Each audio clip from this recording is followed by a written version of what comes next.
আমরা এতদিন আন্দোলন করেছি সরকার কিভাবে নামানো যায়। এবার কিন্তু বাংলাদেশের লোক যারা বুঝতে পেরেছে এবার আমাদের আন্দোলন হবে কিভাবে ডক্টর ইউনূসকে আরো 5 বছর রাখা যায়। ও আমার প্রিয় ভাইরা, এই জন্য যুবক ভাইদেরকে আমি বারবার উৎসাহিত করি, হয়তো কোনো কারণে হয়তো আপনি নামাজ পড়তে পারেন না, রোজা রাখতে পারেন না, হয়তো আপনি জুব্বা গায়ে দিতে পারেন না, হয়তো ইসলামের উপরে চলতে পারেন না, কিন্তু একটা জিনিস অ্যালার্ট থাকবেন, যারা আমার রসুলকে নিয়ে বাজে মন্তব্য করবে এই যুবকরা চুপচাপ বসে থাকবে না, কথা বলেন ডেকে না। তো আল্লাহ তাআলা বলছেন, কুল ইন কুনতুম তুহিব্বুনাল্লাহ ফাত্তাবিউনি ইউহিব্বুকুমুল্লাহ ওয়া ইয়াগফির লাকুম যুনুবাকুম ওয়াল্লাহু গফুরুর রহিম। আল্লাহ তাআলা বলছেন, হে রাসূল, আপনার উম্মতগুলো যদি আমাকে ভালোবাসতে চায়, সম্মানিত ভাইরা বলেন তো আমরা একজনকে ভালোবাসতে চাই, তার নাম কি? সবাই বলেন না, নাম কি? তো আল্লাহ তাআলা বলছে, হে রাসূল, আপনার উম্মতগুলো যদি আমাকে ভালোবাসতে চায়, মুহাব্বত করতে চায়, তাহলে তারা যেন আপনাকে অনুসরণ করে, অনুকরণ করে, আপনাকে ভালোবাসে। যদি আপনার উম্মতগুলো যদি আপনাকে অনুসরণ করতে পারে, অনুকরণ করতে পারে, ভালোবাসতে পারে, আমি আল্লাহ তাআলা আপনার উম্মতদিগকে 2টা জিনিস দিব। চিৎকার করে বলেন, কয়টা জিনিস? 2টা জিনিস। 1 নম্বর হচ্ছে আল্লাহ তাআলা বলছে, যদি আপনার উম্মতগুলো যদি আপনাকে অনুসরণ করতে পারে, অনুকরণ করতে পারে, ভালোবাসতে পারে, আমি আল্লাহ তাআলা আপনার উম্মতদিগকে 1 নম্বর যে জিনিসটা দিব, আমি আল্লাহ তাআলা তাদের জীবনের সমস্ত গুনাহগুলো মাফ করে দিব। আরো জোরে বলেন না সুবহানাল্লাহ। নাম্বার 2, আল্লাহ তাআলা বলছে, হে রাসূল, আপনার উম্মত যদি আপনাকে অনুসরণ করতে পারে, অনুকরণ করতে পারে, ভালোবাসতে পারে, আমি আল্লাহ তাআলা আপনার উম্মতদিগকে আমি নিজেই ভালোবাসবো। সুবহানাল্লাহ। তো সম্মানিত ভাইরা, এবার বলেন, যদি আপনারা বুঝে থাকেন, আমরা যদি ফাত্তাবিউনি রাসূল সাল্লাল্লাহু আলাইহি ওয়াসাল্লামকে অনুসরণ করি, অনুকরণ করি, যদি ভালোবাসতে পারি, আল্লাহ তাআলা যদি আমাদের জীবনের সমস্ত গুনাহগুলো মাফ করে দেয়, আর আল্লাহ তাআলা যদি আমাদের নিজেই ভালোবাসে, তাহলে আমাদের কোনো চিন্তা থাকতে পারে? কোনো পেরেশান আছে? কোনো ভয় আছে? কোনো ভয় নাই। শর্ত শুধু একটা, রাসূল সাল্লাল্লাহু আলাইহি ওয়াসাল্লামকে অনুসরণ, অনুকরণ, ভালোবাসা।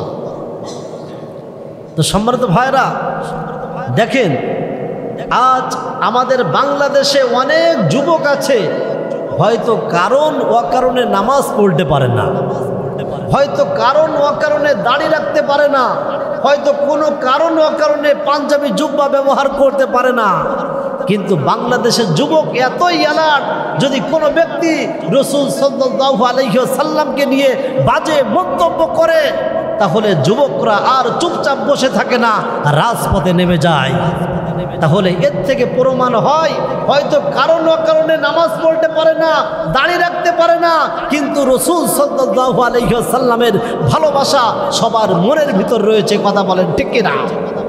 তো সম্মানিত ভাইরা, তাই বলে এই না যে আপনি নামাজ পড়বেন না, রোজা রাখবেন না, হজ করবেন না, যাকাত দিবেন না, ভালো ভালো কাজ করবেন না, শুধু রসুলকে ভালোবাসবেন না। এটা ফাত্তাবিউনি, রাসূল সাল্লাল্লাহু আলাইহি সাল্লামের অনুসরণ, অনুকরণ করা। তো সম্মানিত ভাইরা দেখেন, সাহাবীরা রাসূল সাল্লাল্লাহু আলাইহি ওয়াসাল্লামকে কেমন ভালোবাসতেন, যদি আমি ছোট্ট একটা হাদিস আপনাদেরকে শোনাইতে পারি, তাহলে আপনাদের বুঝ আসবে, আপনাদের জ্ঞানে আসবে যে রাসূল সাল্লাল্লাহু আলাইহি ওয়াসাল্লামকে সাহাবীরা কেমন ভালোবাসতেন। একজন অন্ধ সাহাবী, জোরে বলেন কি সাহাবী? কথা বলেন কি সাহাবী? অন্ধ সাহাবী, চোখে দেখতে পাই না। এই অন্ধ সাহাবী, তার কৃতদাস তার স্ত্রী ছিল, কিন্তু তার স্ত্রী রাসূল সাল্লাল্লাহু আলাইহি ওয়াসাল্লামের কোনো ভালো কথা তার স্ত্রী সহ্য করতে পারত না। এই অন্ধ সাহাবী রাসূল সাল্লাল্লাহু আলাইহি সাল্লামকে হৃদয় থেকে মুহাব্বত করত, ভালোবাসত, কিন্তু তার স্ত্রী রাসূলের নাম সহ্য করতে পারত না। এই অন্ধ সাহাবী রুমের ভিতরে বসে, ঘরের ভিতরে বসে শুধু রসুলের নাম বলে, ভালোবাসার কথা বলে। এখন অন্ধ সাহাবীর স্ত্রী ডাক দিয়ে বলে, কি ব্যাপার, তুমি মদিনাওয়ালার কথা শুধু বলো, এই রসুলের নাম আর বলা যাবে না। এই অন্ধ সাহাবী, প্রিয় ভাই, কোনো দিকে নজর নাই। অন্ধ সাহাবী ডাক দিয়ে বলছে, আমি তোমাকে আর রাখবো না, তোমাকে মনে হয় তালাক দেওয়া লাগবে। তুমি এতদিন আমাকে গালাগালি করেছো, তুমি আমাকে নিয়ে বাজে মন্তব্য করেছো, কোনো কথা বলি নাই, কোনো খুশি হয় নাই, কিন্তু আজ আমার রসুলকে নিয়ে তুমি কথা বলেছো, হয়তো তোমার সাথে আমার আরো সংসার করা হবে না, তোমাকে আমার তালাক দেওয়া লাগবে। অন্য অন্য সাহাবীরা আসলেন, ও অন্ধ সাহাবী, তোমার দুইটা সন্তান আছে, তোমার সন্তানগুলো তার মাকে মোহব্বত করে, ভালোবাসে। না না, তোমার স্ত্রীকে তুমি এবার তালাক দিও না, তুমি একটু ধৈর্য ধারণ করো, তুমি তাকে মাফ করে দাও। সকল সাহাবীরা যখন বোঝালো, অন্ধ সাহাবী মাফ করে দিলেন। আবার পরের সপ্তাহে আবার যখন মদিনাওয়ালার গান গায়, আমার রসুলের ভালোবাসার কথা বলে, তখন আবার স্ত্রী ডাক দিয়ে বলে, স্বামী, তুমি সকল কথা বলবা, আমি তোমাকে কিছু বলবো না, কিন্তু রসুলের নাম তুমি মুখে নিবা না। আবার অন্ধ সাহাবী ক্ষাব্দ, তোমাকে মনে হয় এবার রাখাই হবে না, তোমাকে তালাক দিব। আবার সাহাবীরা আসলেন, আসার পর ডাক দিয়ে বলছে, অন্ধ সাহাবী, তোমার সন্তান তোমার স্ত্রীকে ভালোবাসে, মুহব্বত করে, তারা মা ছাড়া চলতে পারবে না, তুমি আবার ক্ষমা করে দাও। দ্বিতীয়বারের মতো আবার ক্ষমা করে দিলেন। আবার তৃতীয় সপ্তাহে আবার যখন মদিনাওয়ালার কথা বলে, স্ত্রী ডাক দিয়ে বলে, স্বামী, আমি আর সহ্য করতে পারি না, তুমি বারবার শুধু মুহাম্মাদের কথা বলো, আমি তো সহ্য করতে পারি না। এবার অন্ধ সাহাবী আর কোনো মুখে কোনো কথা বলে না, ডাক দিয়া মনে মনে বলতেছে, যেহেতু এতদিন আমি বারবার প্রকাশ করেছি, একে আমি রাখবো না। অন্য অন্য সাহাবীগুলো আমাকে বোঝায়, আমি তাদের জন্য কিছু করতে পারি না, এবার আমি কাউকে কিছু বলবো না। একটা খুন্তি আপনারা জানেন, এই খুন্তিটা বারবার ধার দিচ্ছে। গভীর রাত যখন হয়ে গেছে, আবার রসুলের নাম বলে, আবার রসুলকে নিয়ে গজল গায়, গান গায়, মুহাব্বতের কথা বলে। কিন্তু অন্ধ সাহাবীর স্ত্রী আবারও যখন রসুলের কথা বলে, সহ্য করতে পারে না, তখন ওই খুন্তিটা বুকের ভিতরে মেরে দিয়েছে। স্ত্রী দুনিয়া থেকে বিদায় নিয়ে চলে গেছে। এখন অর্ডার হয়ে গেছে, সবার কানে পৌঁছায় গিয়েছে, অন্ধ সাহাবী তার স্ত্রীকে দুনিয়া থেকে বিদায় করে দিয়েছে। কিন্তু একটা আইন, মান কাতালা নাফসাম বিগাইরি নাফসিন আও ফাসাদিন ফিল আরদি ফাকান্নামা কাতালান নাসা জামিয়া। আরবের ভিতরে এমন একটা আইন আছে, যে মানুষকে হত্যা করবে, কতল করবে, তাকেও সেইভাবে কতল করা হবে, হত্যা করা হবে। রসুলের দরবারে বিচার চলে গেছে। আমার রসুল ডাক দিয়ে বলছে, সাহাবীরা রে, যাও যাও, অন্ধ সাহাবীকে আমার কাছে নিয়ে আসো। অন্ধ সাহাবীকে ডাক দিয়ে বলছে, ও আমার সাহাবীরা রে। অন্ধ সাহাবী যখন রসুলের কাছে যায়, মনের ভিতরে কোনো কষ্ট নাই, শুধু হাসে। আমার রসুল ডাক দিয়ে বলছেন, ও অন্ধ সাহাবী, তুমি কি তোমার স্ত্রীকে হত্যা করেছো, কতল করেছো? ওই সাহাবী ডাক দিয়ে বলছে, ইয়া রাসূলুল্লাহ, এতদিন আমাকে নিয়ে বাজে মন্তব্য করেছে, আমি আমার স্ত্রীকে কিছু বলি নাই, কিন্তু বারবার আপনার নামে বাজে মন্তব্য করে, আপনাকে খারাপ বলে, আমি সহ্য করতে পারি নাই, এই জন্য আমার স্ত্রীকে আমি দুনিয়া থেকে বিদায় করে দিয়েছি। এখন আইন হলো এই সাহাবীকে হত্যা করা লাগবে। আমার রসুল কোনো কথা বলে না, চুপচাপ বসে আছেন। বসে থাকার পর আল্লাহ তাআলা ডাক দিয়ে কয়, জিবরাইল, আর করিস না দেরি, আমার রসুলের কাছে যা তাড়াতাড়ি, এবং যে এই আইনের কথা বল যে আমার রসুলকে নিয়ে যে বাজে মন্তব্য করবে তার আর দুনিয়ায় থাকার অধিকার নাই, তাকে কতল করা লাগবে। চিৎকার করে বলেন না সুবহানাল্লাহ, আরো জোরে বলেন না সুবহানাল্লাহ। এই হলো আমার রসুলের আদর্শ, এই হলো আমার রসুলের প্রতি আপনাদের যুবকদেরকে এইভাবে ভালোবাসা লাগবে।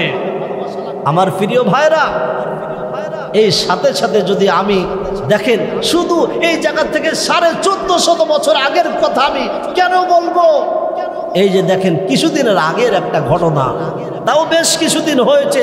যদি আর একটা ঘটনা বলতে পারি, রসুলের জামানা বাদ, সাহাবীদের জামানা বাদ, এরপরে দেখেন কিছুদিনের আগের ঘটনা আমি আপনাদেরকে একটু বলি, তাহলে আপনাদের বুঝি আসবে যে রসুল সাল্লাল্লাহু আলাইহি ওয়াসাল্লামকে নিয়ে যারা বাজে মন্তব্য করবে তাদের দুনিয়ায় থাকার কোনো অধিকার নাই। আমার ভাই যারা, আমার বন্ধুগণ, ভারতের একজন বাজে মন্তব্য পাবে একটা বই লিখলো, বইটার নাম হলো রঙ্গিলা রসুল। রঙ্গিলা রসুল যখন বইটা লিখলো, পাকিস্তানের একজন যুবক, গরিব মানুষ, কাঠমিস্ত্রির কাজ করে, গরিব মানুষ, পাকিস্তানের লাহোর থেকে ওই রঙ্গিলা বইয়ের কথা শুনলো।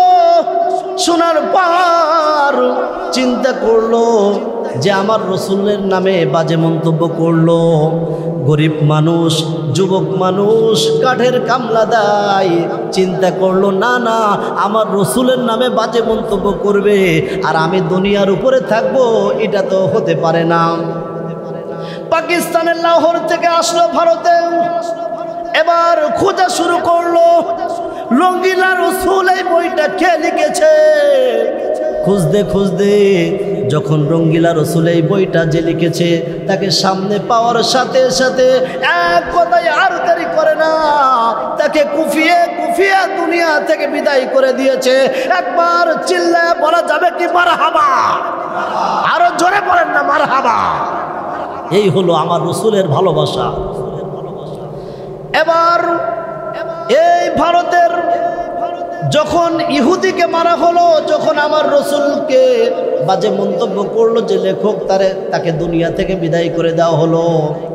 এখন ব্রিটিশ পুলিশ তাকে গ্রেপ্তার করলো যে কি ব্যাপার, একটা মানুষকে হত্যা করলো, কতল করলো, একে গ্রেপ্তার করলো। গ্রেপ্তার করার পর তার আইন হলো যেহেতু একটা মানুষকে হত্যা করেছে, একে ফাঁসির মঞ্চে ঝুলিয়ে তাকে দুনিয়া থেকে বিদায় করতে হবে। বাস্তব জীবনের কথা বলতেছি, শুধু সাহাবীদের কথা কেন বলবো? যুবক ভাই আমার, অনেক যুবক আছে নিজের জীবনের দিকে তাকাই না, শুধু আমার রসুলকে ভালোবাসে। চিৎকার করে বলেন না সুবহানাল্লাহ। আইন হলো যেহেতু এই যুবক নাম হলো, যুবকের নাম হলো এমন, নামটা আমি ভুলে যাচ্ছি যুবকের নাম, যাই হোক যুবক মানুষ, এখন তার আইন হলো যে তাকেও ফাঁসির মঞ্চে ঝুলিয়ে দুনিয়া থেকে বিদায় করে দেওয়া হবে। এখন ফাঁসির মঞ্চে যখন তোলা হবে, ডাক দিয়ে বলছে, ও যুবক, তোমার মনে কি আশা আছে, কি তুমি চাও, তুমি আমাদেরকে বলো, তোমার মনের আশাটা পুরা করা হবে। এখন যুবক ডাক দিয়ে বলছে, আমার মনে কোনো আশা নাই, কোনো ব্যথা নাই, আমার একটাই মাত্র চাওয়া, আমার দ্রুত ফাঁসির মঞ্চে ঝোলাও। আমি চাই আমি যখন দুনিয়া থেকে বিদায় নিয়ে চলে যাব, আমি একটু পরেই আমার রসুলের সাথে একসাথে আমি খানা খাবো। ও যুবক মানুষ, তোমরা শুনে নাও, আমার দুনিয়ার উপরে কোনো আশা নাই, কোনো চিন্তা নাই। যেহেতু গত রাত্রেবেলায় আমি স্বপ্ন দেখেছি আমি যখন দুনিয়া থেকে বিদায় নিয়ে চলে যাব, আমি রসুলের সাথে একসাথে আমি খানা খেতে চাই। এই জন্য যুবক ভাই আমি আপনাদেরকে জানাইতে চাই, আমরা এমন একটা রসুল পেয়েছি, এমন একটা মুহাব্বতের রসুল আমরা পেলাম।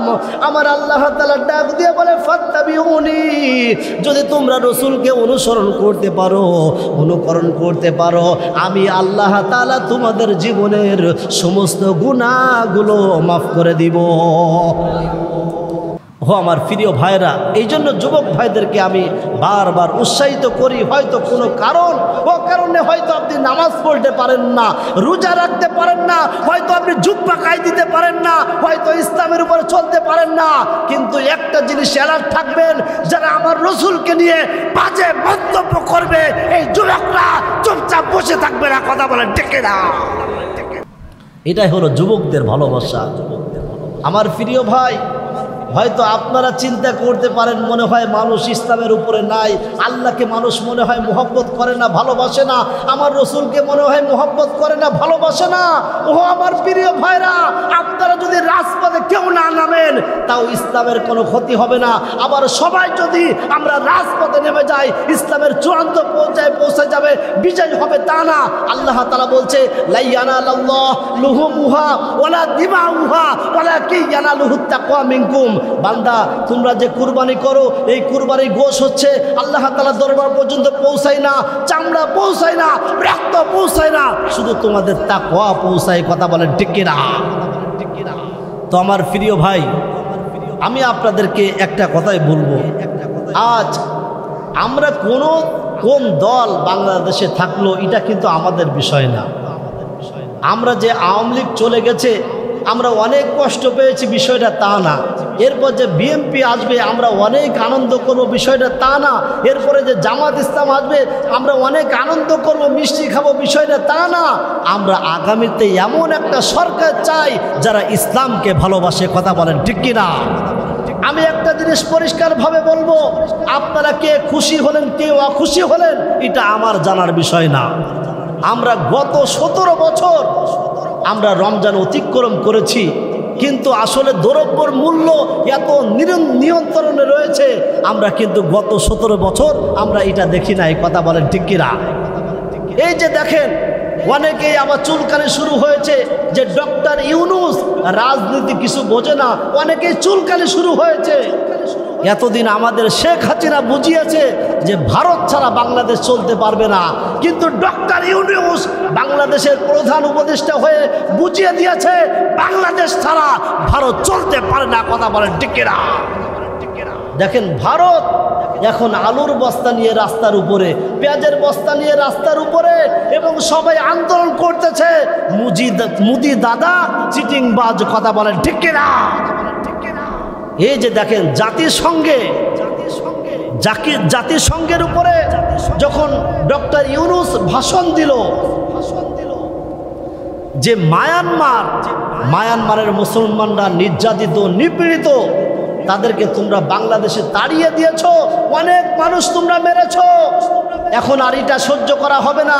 তোমরা যেহেতু বাংলাদেশে আবার মুসলমানদেরকে পাঠিয়েছো, তোমরা মায়ানমার থেকে মুসলমান পাঠিয়েছো, এই তোমাদের দেশের মানুষগুলো আবার ফিরিয়ে নেওয়া লাগবে।